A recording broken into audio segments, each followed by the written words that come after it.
you get settled in on your first night. I actually worked in that office before you.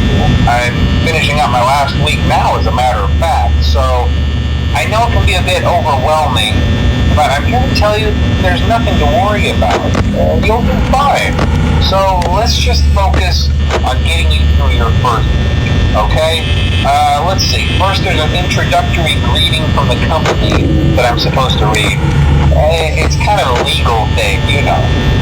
Welcome to Freddy Fazbear's Pizza, a magical place for kids and grown-ups alike, where fantasy and fun come to life.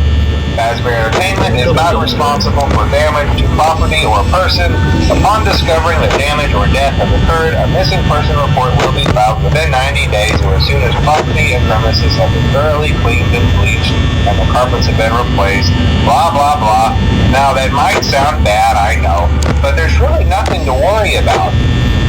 The animatronic characters here do get a bit quirky at night, but do I blame them? No.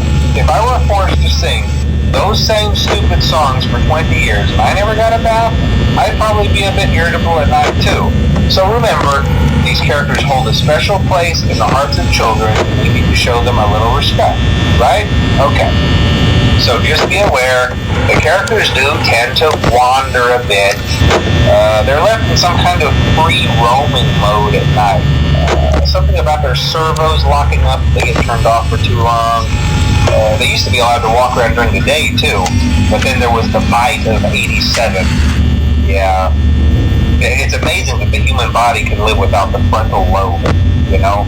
Now, concerning your safety, the only real risk to you as a night watchman here, if any, is the fact that these characters, if they happen to see you after hours, probably won't recognize you as a person. They'll most likely see you as a metal endoskeleton without its costume on. Now, since that's against the rules here at Freddy Fazbear's Pizza, they'll probably try to forcefully stuff you inside a Freddy Fazbear suit. Now, that wouldn't be so bad if the suits themselves weren't filled with cross beams, wires, and animatronic devices, especially around the facial area. So you can imagine how having your head forcibly pressed inside one of those could cause a bit of discomfort and death. The only parts of you that would likely see the light of day again would be your eyeballs and teeth that pop out the front of the mask. Yeah, they don't tell you these things when you sign up. But hey, first station of the breeze. I'll chat with you tomorrow. Check those cameras and remember to close the doors only if absolutely necessary. Gotta conserve power. Alright, good night.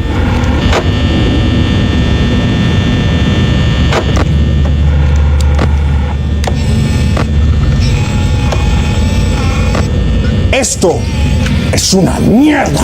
Esto es una mierda. Me cago en esta porquería. Ojalá se muera ese hijo de...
those cameras while I talk, just to make sure everyone's in their proper place, you know. Interestingly enough, Freddy himself doesn't come on stage very often. I've heard he becomes a lot more active in the dark, though, so, hey, I guess that's one more reason not to run out of power, right? I also want to emphasize the importance of using your door lights. There are blind spots in your camera view, and those blind spots happen to be right outside your doors.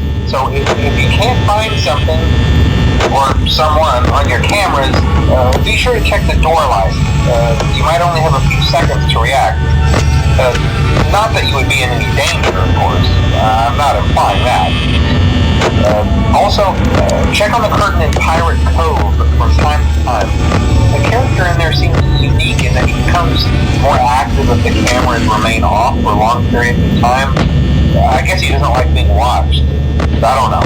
Anyway, I'm sure you have everything under control. Talk to you soon.